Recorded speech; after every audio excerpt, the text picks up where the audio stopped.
Women have the power to transform this world. We can end crime and violence if we all agree to do one thing: share. Let's share our wisdom, share our time, share our talents, share our finances, but most of all, let's share our love. This is the Female Solution.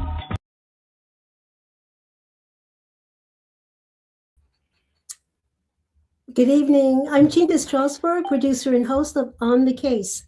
And today I want to just remind you that the March 17th primary is almost here. In fact, as of Monday, February, the March the 2nd, rather, March is already here almost. March the 2nd, you can vote anywhere in the city because it'll be open voting at that time. I can't express the importance of your voting for this election because there's a lot going on, a lot of money, millions of dollars are being given to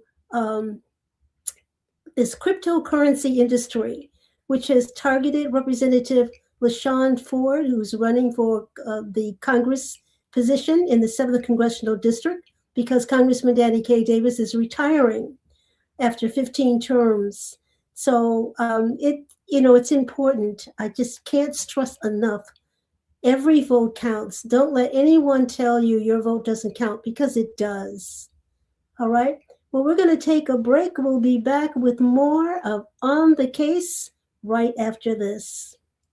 And thank you for watching.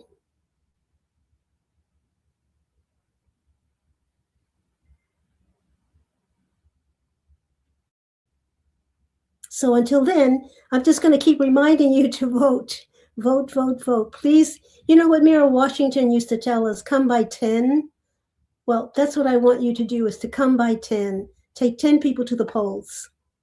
And we just have to show that we can be unified and to vote our interest, and also to remember all that has been done to Chicago, not just Chicago, but say in Minneapolis in particular. We have a president who is using revenge. He's operating by revenge, just taking advantage of. In fact, he's not even the president of the United States.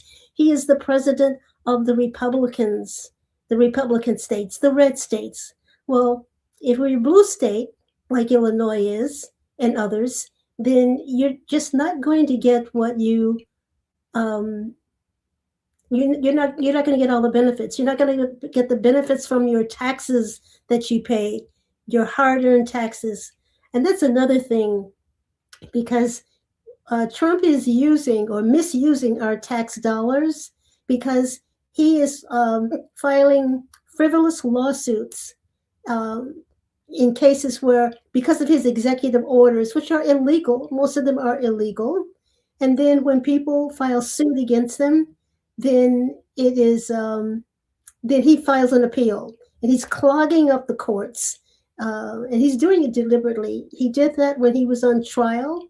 He postponed, delay. That's his tactic. So I just want you to know that.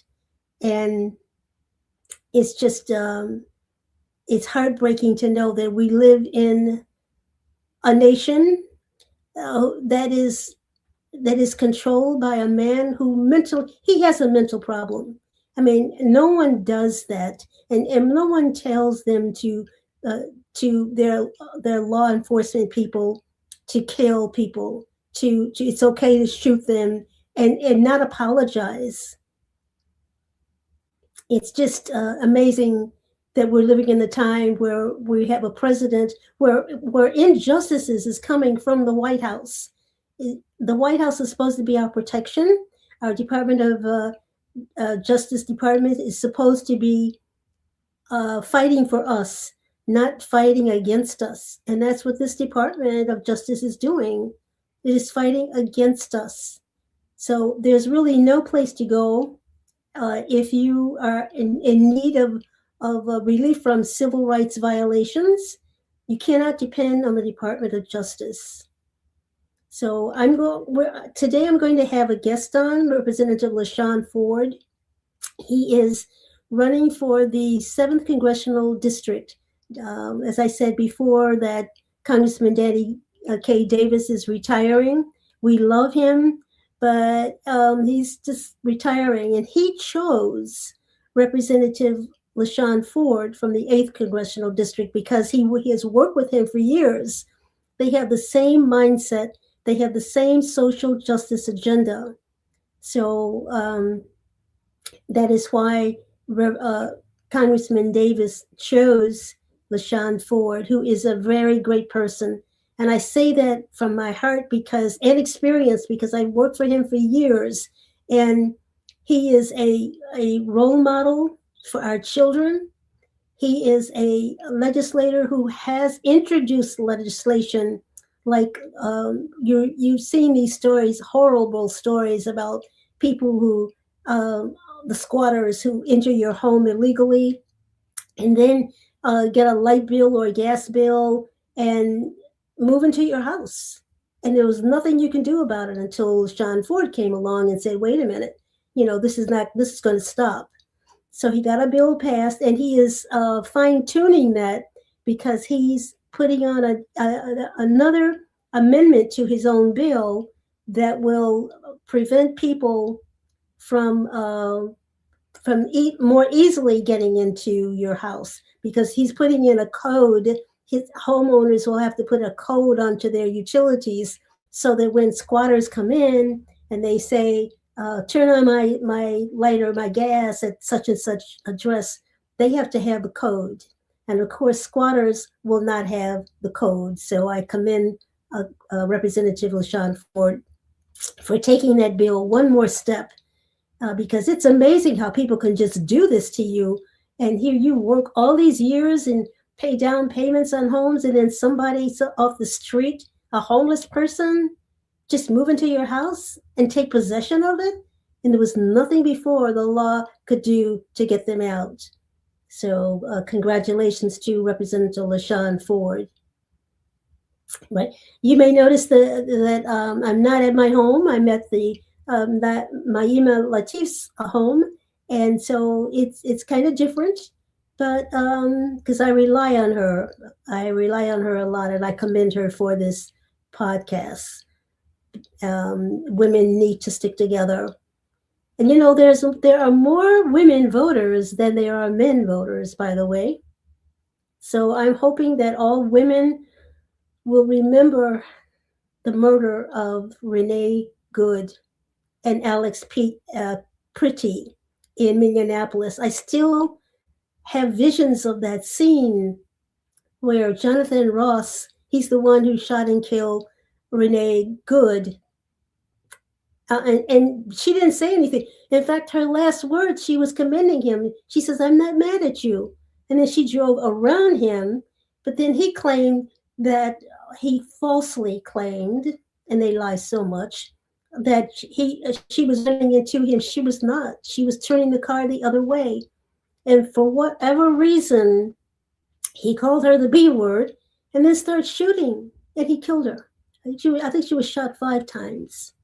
And then with Alex Pretty, I'm looking at the video, and he's helping a woman that one of the ICE agents had pushed down on the ground.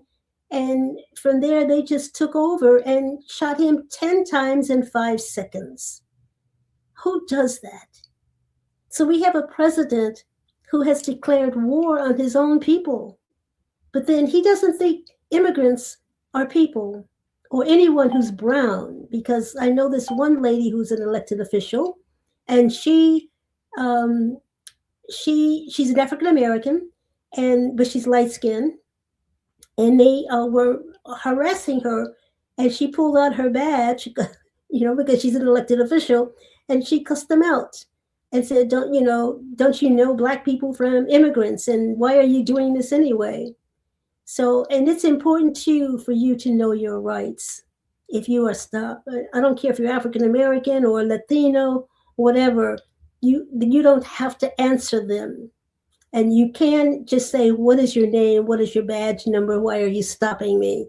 They don't like that. And depending on their mood, they'll shoot you. But again, what kind of a president would allow this? But then remember, just a couple of weeks ago, Trump posted a very racist post on his so-called truth media. Nothing on that. Nothing on his media is true. Nothing. He lies so much. He lied during the State of the Union. I don't know how many times he lied, but he just tells lies, lies, lies. How can anybody in the world believe him? And why would anyone follow him and support him? And every time I say his name, I think of Jim Jones and how over 900 people or almost 900 people killed themselves listening to him. Some of them got away. Some of them got away, thank God. But they only got away when they saw the people drinking the deadly Kool-Aid were dying. So I don't understand the mindset. If someone can tell me the mindset, I would be, perhaps I can understand this man who calls himself our president, but it's just difficult. It's difficult. It's difficult to know that Trump is taking away food from children. And then he has the nerve to say during his State of the Union that the economy is good. Really? The economy is not good. It is not good. He lied about that. He lied about so many things. But to take food away from children, who does that to our children? And then he curses on TV many times.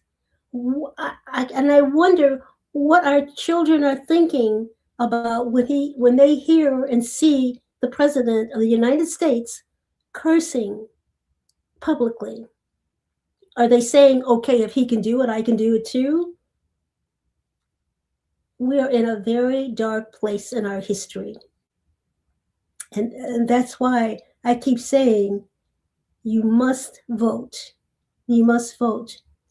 And I'm sure my engineer is going to be hooking me up with my guest soon, I hope.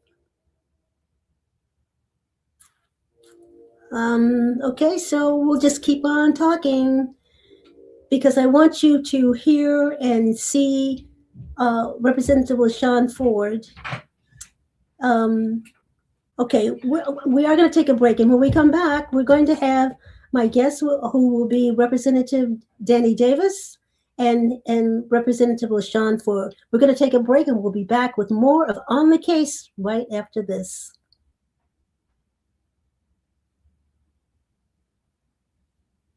Welcome to Masterforce with Mushim Suit.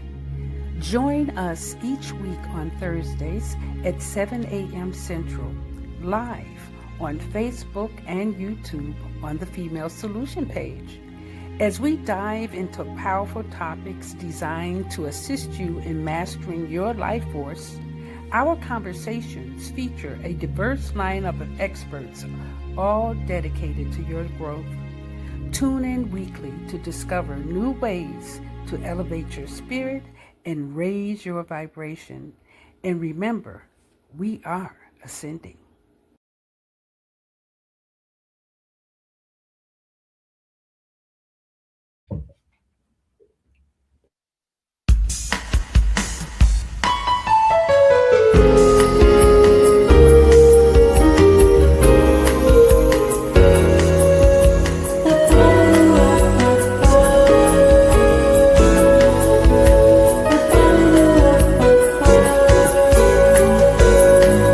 Do we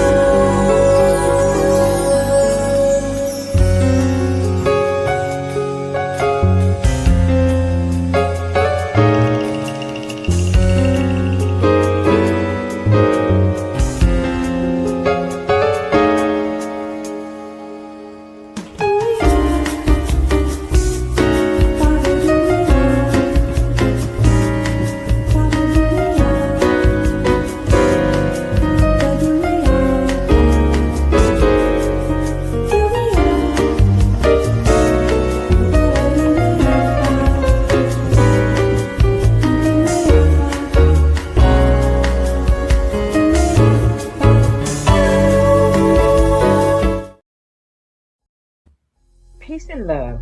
I'm Michelle Renee, host of Education Nation, live on the Female Solution Global Network every second and fourth Sunday from 12 p.m. to 1 p.m. The intention of Education Nation is to raise awareness about the literacy crisis and to offer information to combat the problem.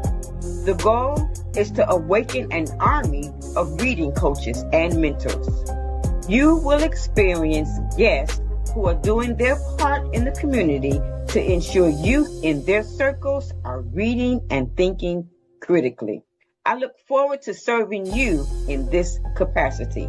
Literacy is freedom, and Education Nation will offer information and strategies to help ensure our young people stay free. Soulful Chicago Black History Book Fair. Hey family, this is Charles Humphrey of MCH Publishing, and I'm here with Ashada, and we at the Soulful Chicago Book what? This is the Soulful Chicago Black History Book Fair, slamming. We getting down in Hyde Park. Just run it down, my sister. Just tell us, for the people, a little bit about what we're doing here today and why. You know, this is the Soulful Chicago Black History Book Fair, and this month is very important. I feel like we don't give it the type of recognition that it needs, but beyond that, I do all things literary, and we have so many ancestors that have taken a tradition of writing and done great things. Well, we have those of us that are carrying on that tradition, and nobody knows about them until now. So the Soulful Chicago Black History Book Fair is allowing us to tell our stories according to ourselves for our own benefit, and it's just beautiful. I mean, she could have been here today if you wasn't here, but if you were, it's been amazing. People came in consistently, children, and we have children's authors, we have nonfiction authors, we have fiction authors. This is really good, and it's about taking our own power in our own hands and doing what we do on the literary tip, though. Right. I gotta work, but I can't help it. Everything going to school. Not just about bring my African shit like this. Bring it back.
We are global transformers, changing the world from the way it is to the way it should be.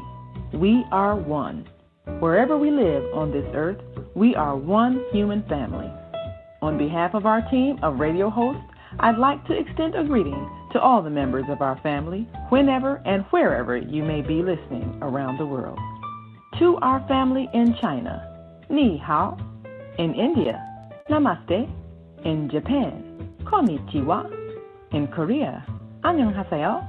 In Russia, Здравствуйте. In Germany, Guten Tag. In Poland, Dzień dobry. In France, Bonjour. In Spain, Hola. In Italy, Ciao. In Egypt, Ahlan wa sahlan. In Ghana, Akwaba in Nigeria, Peleo in South Africa, Sawubona in Senegal, Nangadef in Kenya, Jambo in Israel, Shalom. In Pakistan, Afghanistan, Palestine, and Saudi Arabia, Assalamu alaikum. Greetings, and may peace be upon you all. Join us live on the on-air radio network called 727-731-5192. We want to talk to you.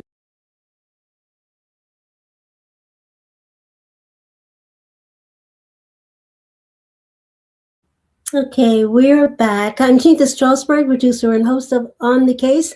Just got some bad news because Representative Danny Davis and Representative LaShawn Ford had an emergency, so they won't be our guests tonight. But a lot has gone on today, yesterday, and today with the death of Reverend Jesse Louis Jackson Sr. It is very painful for me, very difficult time for me, because I chose to cover Reverend Jackson since January 1981, because I believed in what he said, and his social agenda was the same as what I thought. But more important, Reverend Jackson to me was not just an icon, not just a brilliant man, not just because he was a great organizer. He was actually like a professor to me, a big brother professor, because he taught me, in covering him, I learned more about our Black history than I ever did in my whole life, because we didn't have Black history in my schools. We didn't have Black history in our homes. No one talked about Black history at home, either my parents or grandparents. And I think they were trying to protect us, but they didn't prepare us for the real world. And Reverend Jackson prepares children and everybody for the real world. And he did so much to help us. And he's going to be really missed. And a lot of people ask me, well, who's going to replace him? Well, no one can replace Reverend Jackson, first of all. Do we need leadership? Yes, but each one of us can be a leader, because everyone should register and vote. I can't say that enough. And when I hear African Americans tell me, oh, my vote doesn't count, I think about those people who were killed fighting for us, not just Black people, but white people, like Viola Loizo, a Detroit mother who saw Dr. King on television, and she went down to Mississippi, and that's where the KKK members killed her for doing that. You know, and there were so many others, Black and white, Jews and Christians working together. And even our children, they organized our children. I think James Bevel was the one who had the children to march against, for our right to vote. And when they put the hose on the children, I think that's what really did it. And that and the dogs going down in Selma. And by the way, Rainbow Push Coalition, which now is headed by Yusuf Jackson. He is a lawyer now. I'm so proud of him. And they're taking a bus next week to Selma to celebrate the anniversary. You know, and it's a very painful period for me, because I don't have the big brother professor that I can listen to and learn anymore. And I also worked for him for 6.5 years. So, and of course, writing for the Chicago Crusader newspaper. And I thank Dorothy Lavelle, the owner and publisher, for allowing my stories to be published, because all I wanted to do was to make sure that every single Black person who would read our newspaper and listen to this podcast would understand the importance of learning about African American history, because we were not taught that. You have to know from whence you come to understand how to deal with the future. Those are just my thoughts. I don't know how you feel about it, but call in and let me know. So Reverend Jackson died with his family around him. And my pastor, too, was there, Father Michael Flager, praying for him until God took him away. He had a rare brain disorder, and he has fought so many battles and won, but he couldn't win the health issue. But I do commend his children, especially Jonathan Jackson, who is a congressman now, the 1st Congressional District, because he searched and searched and found the best doctors for his dad, and hoping that somewhere someone had a cure, but it was a disease that had no cure. And I wonder sometimes, why did God do that to him? And I think most of you know that my husband was killed on our honeymoon many years ago. And I used to wonder, why did God do that to me? And I was very, very despondent. Didn't want anyone around me. I wanted to just be by myself. And I would just read one book after another, one book after another. And then my twin aunt, Elma, sent me a card that gave me the relief I needed. And it said, man's extremity is God's opportunity.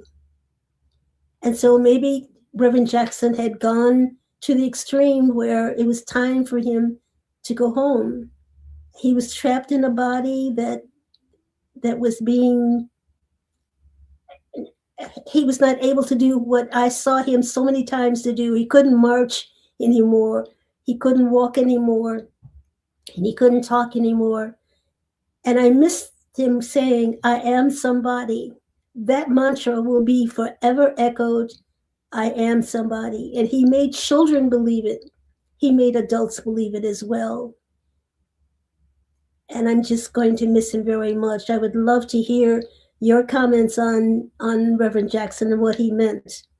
I know he meant a lot to me. In fact, it was the reason why I stayed at the Chicago Defender for 23 and a half years, because I wanted to cover him, and I wanted to cover Father Mike and some other ministers as well.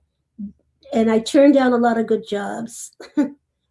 Believe me, I did, because I knew that I could not write what I actually covered the way I wanted to cover it, and it was only with the truth.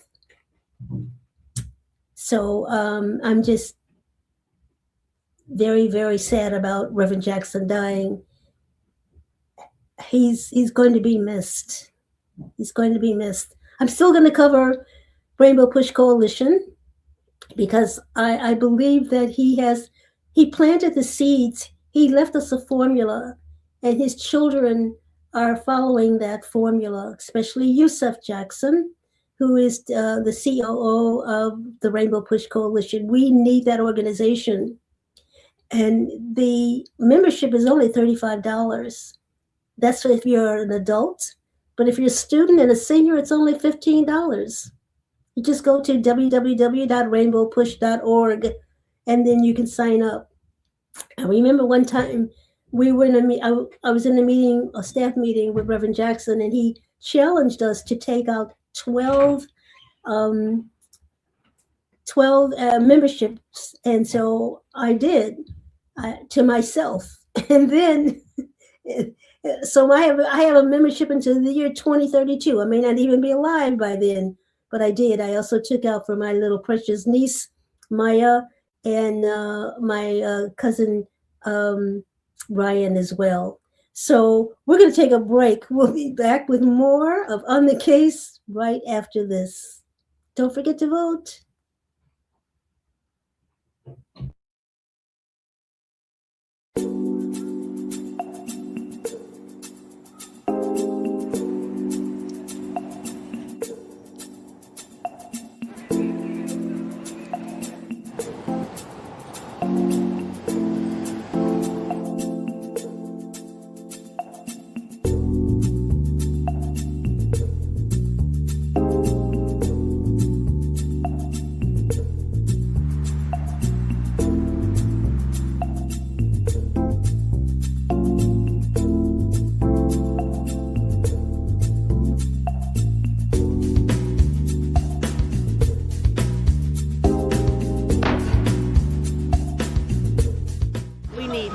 the homeless. Because my little brother, in which we're doing this documentary for, Douglas Robinson, your death will not be in vain. He was a heck of a great dude. And I love Doug. Doug loved me. Just being around him, he had a good spirit. He was a healing person. They are there. Get SROs back. When you give to the poor, should not be forced out of their neighborhoods when it goes through a period of transformation.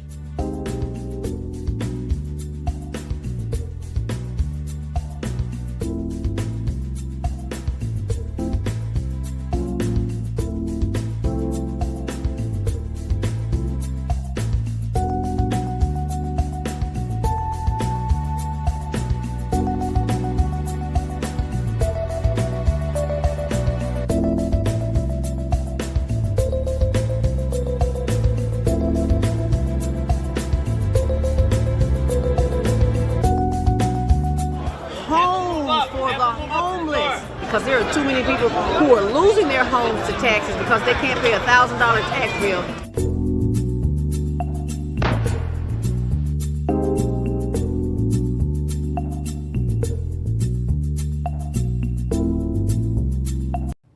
Hi, I'm Naima Latif, and if you're watching this, that means you're one of the 4.6 billion people from around the world who are using an electronic device to talk to people.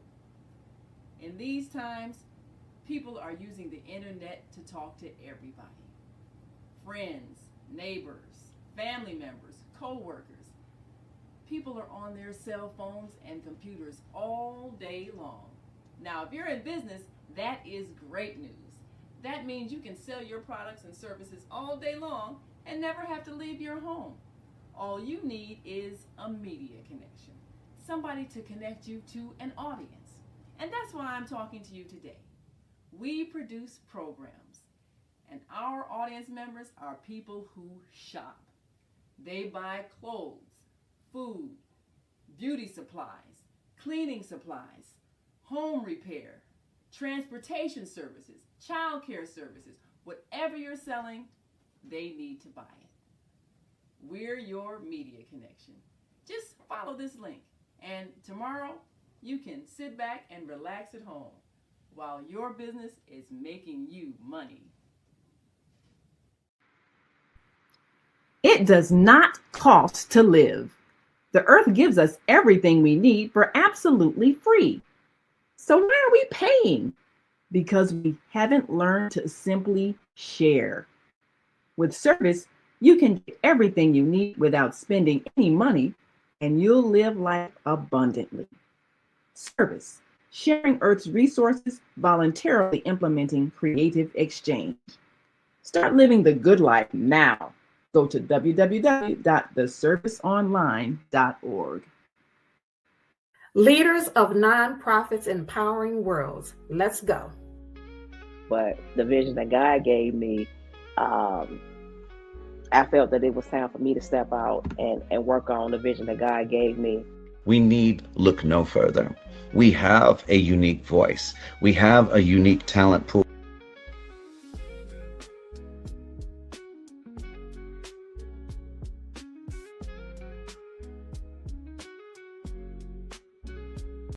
Peace and love.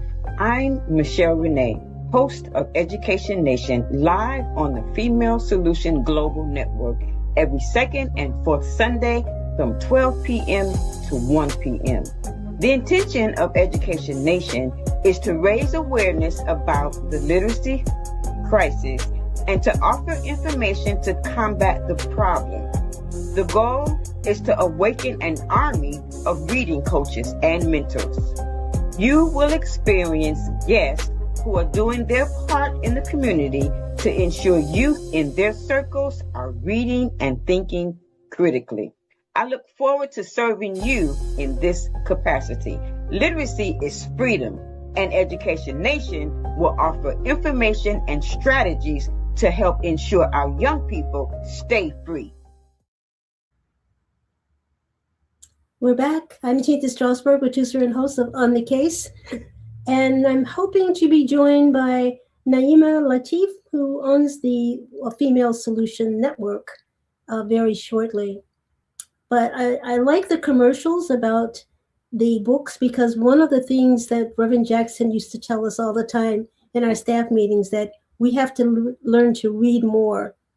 And every day, as his media specialist, I would have to buy the newspapers in the morning, the Sun-Times, the Tribune, of course, the Crusader, and the New York Times, and there were a couple of more. So sometimes I'd get to work at 9:30 in the morning instead of 9 o'clock, because I couldn't find the New York Times. He loved the New York Times, and he loved the Chicago Crusader too. Somewhere I have a picture of him reading that when we went to New York City. And that's another thing. I traveled with him in Wisconsin, New York, everywhere we went, especially in the airports. There were so many people who wanted to take selfies of him. It was like I was traveling with a movie star. And it reminded me of the times when I was out covering not Reverend, but Mayor Harold Washington. And one time I was coming to work from WHPK, because I started off in journalism at WSSD Radio.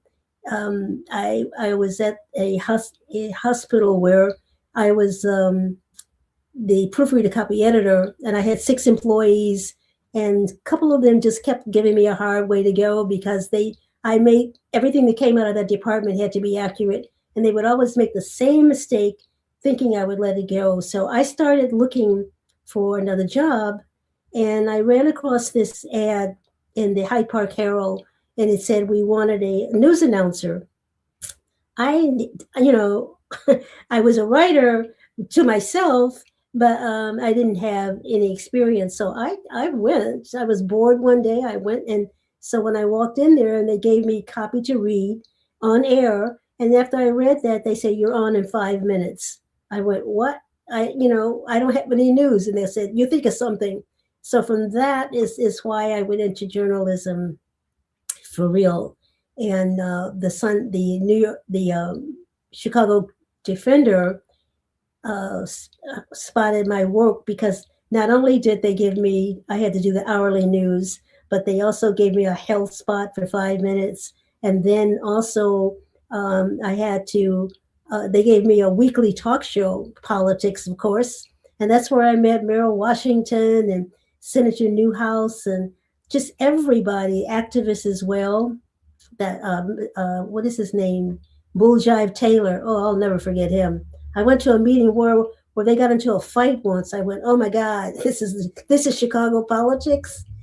And then sometimes it did get emotional, because at the Northeastern University in the basement is where we used to meet, planning, and also the basement of Reverend L. Sampson's church. And I listened to people talk about, we have to elect a Black mayor. And I thought, oh, really? You're really serious about this? So I just kept going and taking notes and doing stories. And they were planting a seed. They did not have Harold Washington, then a state representative. He was a state representative. I covered him there. State senator, I covered him there. And they chose him. He gave them a challenge. They had to raise so many dollars, and also register so many people, and they did that. So because he loved being a congressman, he did not want to be the mayor of Chicago, and he used to tell me that all the time. And so we have done a lot of things in Chicago that I am very proud of, and covering Mayor Washington was one of them. That kept me at the Defender for 23 and a half years, and covering Reverend Jackson. And I used to cover him. I used to cover him Friday and Saturday. I did not get paid for those days. We didn't get paid for working Fridays and Saturdays. We had to be at work on Sundays. But when I walked into the Defender at 2400 South Michigan, which I miss, I had 5-6 stories, sometimes more than that, but it was because of covering the Black community. And I just hope that African Americans will support the Black press more than they're doing now. The Sun-Times has 50% of their sales come from our community, you know, and many people ask me, is the Chicago Defender still around? And I tell them online, they go, well, where? It should not be that way. But, you know, John Sinsack, the owner, he passed, and it was given to someone who wanted to turn the paper into a hip hop paper. And, you know, we had some serious discussions about that. I said, you can't do that. And then he didn't want senior news. I said, but seniors and West Side News, because I did make a recommendation to have a West Side section when I did my research and found out most of our sales came from the West Side, but we weren't covering them. So for a while we had the West Side section in the Defender, but that was stopped by a certain editor who said that I was writing too much. So you know, but it didn't stop me from working. It didn't stop me from working.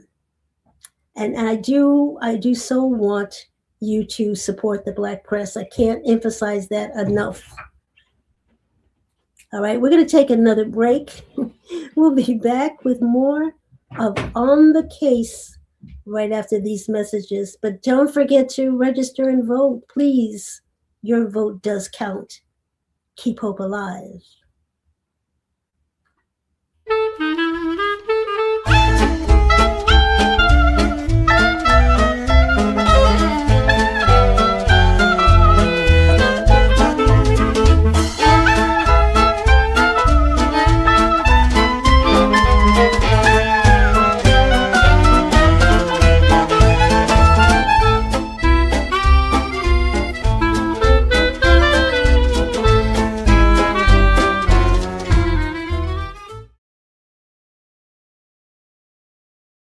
Peace and love. I'm Michelle Renee, host of Education Nation, live on the Female Solution Global Network every second and fourth Sunday from 12 p.m. to 1 p.m. The intention of Education Nation is to raise awareness about the literacy crisis and to offer information to combat the problem. The goal is to awaken an army of reading coaches and mentors. You will experience guests who are doing their part in the community to ensure youth in their circles are reading and thinking critically. I look forward to serving you in this capacity. Literacy is freedom, and Education Nation will offer information and strategies to help ensure our young people stay free. Okay, we're back. I'm Chinta Strausberg, producer and host of On the Case. And I'm joined by Naima Latif, and she is the owner of the Female Solution. Thank you so much for being on. Well, thank you for being on and giving us all of that rich history. It's so inspiring. And of course, the article that you wrote that is in the On Air Daily News, and people can read that fabulous account of history at onair.dailynews.com.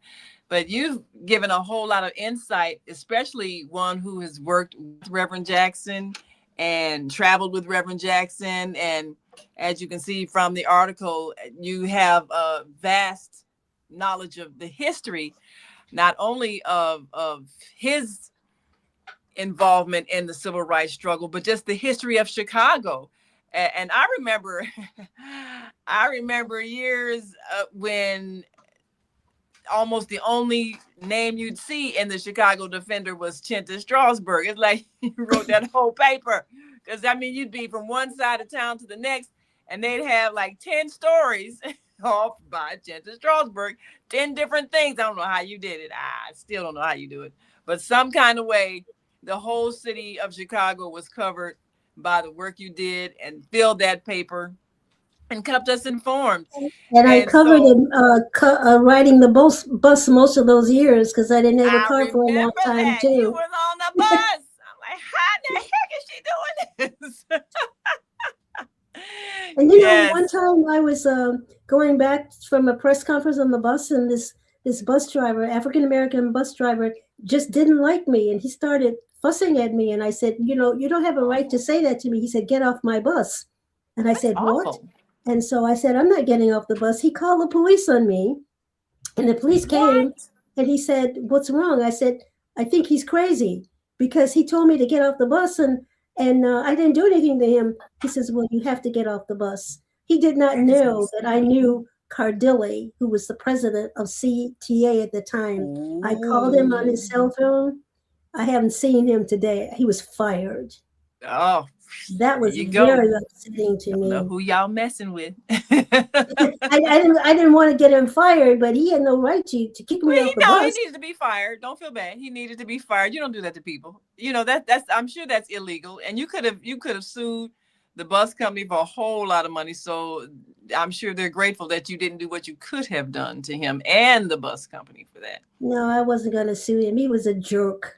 He was a jerk. But I so did. Was he mad at you about one of your articles or what? What was his thing? Huh? What was he upset at you because of something you wrote in the paper or what? Or I don't know what was wrong with him. Politicians. He got off on the wrong side of the bed that morning. I don't know because I didn't say anything to him.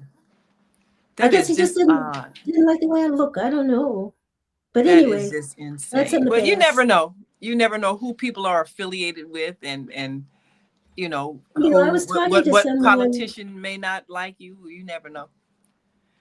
But I was talking to someone about a lady I used to work with when I was with the federal government, and she was a very sedate woman, and she sat right in front of me, never said anything to anyone, and all of a sudden she just went berserk, and she snatched off the shigna off her head. I did not know I thought that was her real hair. She started throwing things.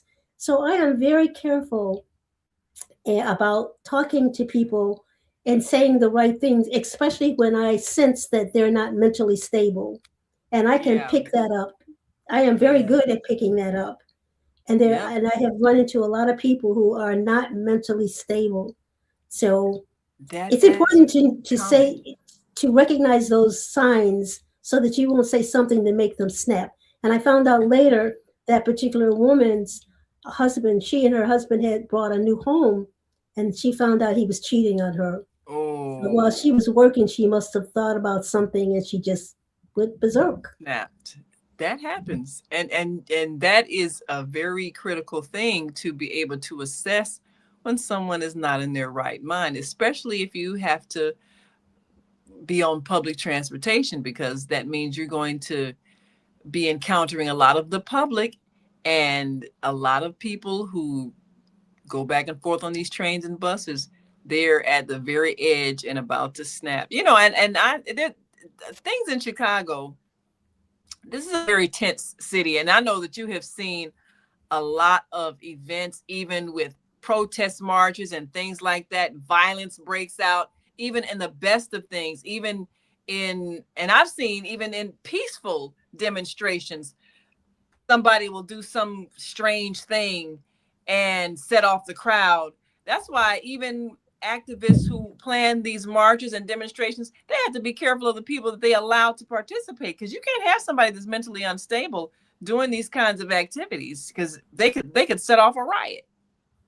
That's true. And one time I was on the bus, and this man in the back, he was sitting in that back seat, and he started smoking pot. Well, I'm highly allergic to that. In fact, it smells like horse hockey to me, but I'm asthmatic, so I can't take that. So I got up, and I didn't want to get off the bus because I had to walk the rest of the way. So I went back there and I said, would you kindly put that out? Because I have asthma and it's bothering me. So he looked at me and he took it and smashed it on his heel. His girlfriend wanted to jump on me. It was incredible. So, but another time I had to actually get off the bus because of the same thing. And we're still having problems with transportation. I hope they get that right, but we have to do better with our children, because we have too many children breaking into small businesses. Every time I hear about smash and grab, as they call it, I think about my grandfather who had 8 businesses. and several income producing properties. And I thought, what if they had done that to him back then? Because I don't think Big Daddy, as we call him, would have tolerated that. But we didn't do that back then. We supported each other. We supported Black businesses. We appreciated each other. But today we don't appreciate ourselves. We don't love ourselves. When you go around shooting people, I mean, just driving around, taking pot shots and killing people with illegal guns, what's happened to us, Naima? Well, what is some of the, because you've covered a lot of things that have happened, what is some of the most heart-wrenching stories that you remember having to cover, especially when it has to do with children and violence? What is something that just really touched your heart you can't ever forget that you had to report on? It was the time when the little boy was murdered by a gangbanger trying to get even with his father. Well, I attended the funeral at the St. Sabina, and I went outside, and there was a little boy just holding a basketball. I will never forget that child. And he was just holding a basketball. It was the basketball he and the child who was murdered used to play with. And I tried to talk to him, and he didn't say much. He just kept staring at the basketball. And I wonder today, what happened to him? You know, how did he get over that grief? That is the image that sticks in my mind all the time. All the time. Wow. Yeah, that kind of thing, you really don't forget. And I think every story that I read that involves our children affects me, because I know that our children, they're so unprotected. They're so traumatized. And I was really pleased at the number of young people that were coming out to Reverend Jackson's memorial in terms of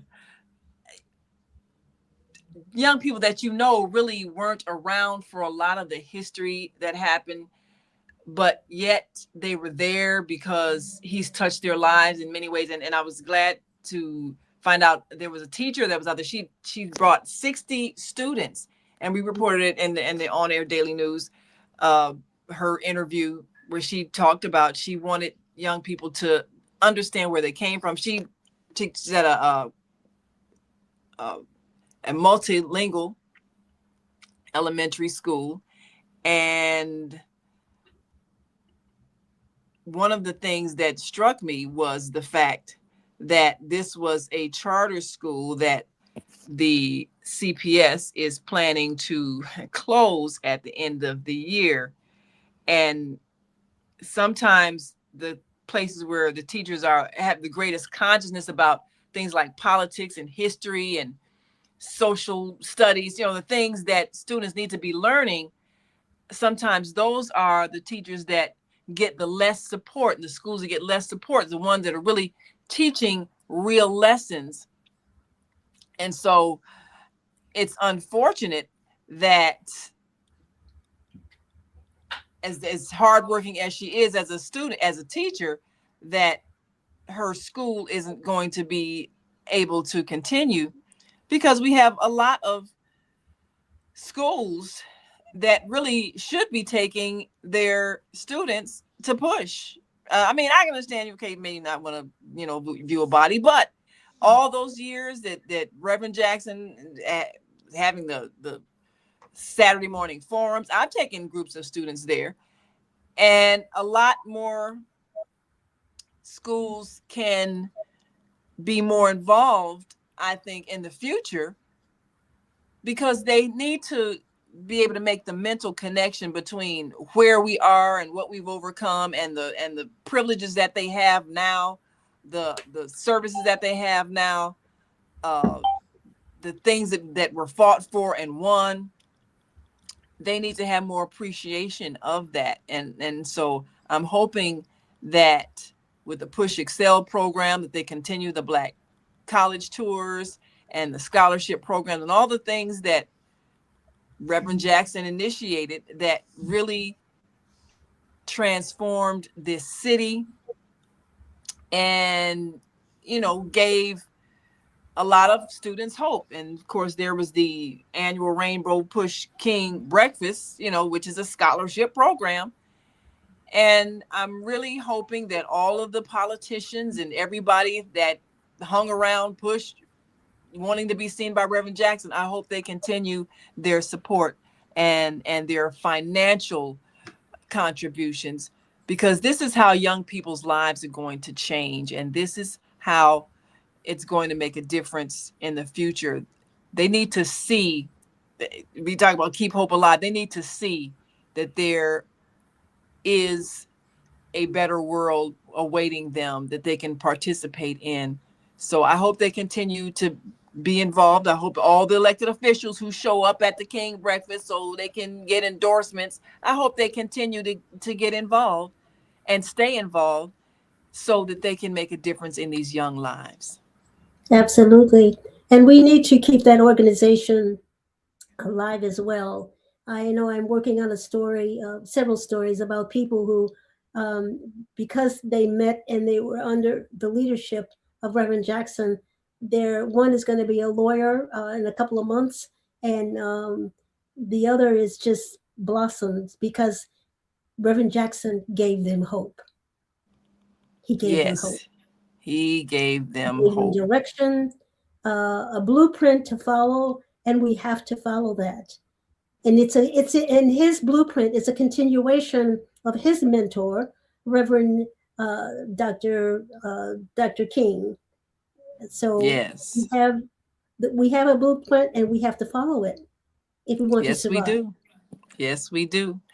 Well, thank you, Chinta, so much for all of your work. You have been a historian in covering all of the major events that have happened across the city, the people that have made things happen, and all of the hopes and dreams of a people that you have captured in your writings. So we appreciate you. And thank you so much for being a part of the Female Solution Global broadcast every week, every Friday evening, rain or shine. Here you are giving us more vital information. So thank you all so very much for all that you do.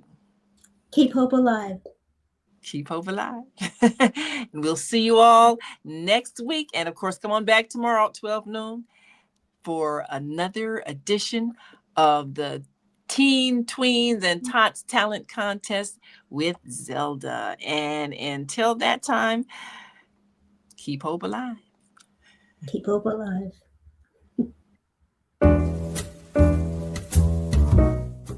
We've come to the end of our show today. If you missed any broadcasts, go to our website for the audio and video archives at www.thefemalesolution.com. On behalf of our team of radio hosts, I'd like to thank all of you who participated in today's discussions. And to our global family joining us from all around the world, we say thank you. To our family in China, xie xie. India, dhanyavad. Japan, arigato. Korea, kamsamnida. Russia, spasiba. Germany, danke. Poland, dziękuję. France, merci. Spain, gracias. Italy, grazie. Egypt, shukran. Ghana, madasi. Nigeria, eshe. South Africa, ngiyabonga. Senegal, jareh. Kenya, asante. Israel, toda. Pakistan, shukriya. Afghanistan, tashakur. Saudi Arabia and Palestine, shukran. Assalamu alaikum wa rahmatullahi wa barakatuhu. Thank you, and may peace be upon you and the mercy of God and God's blessings.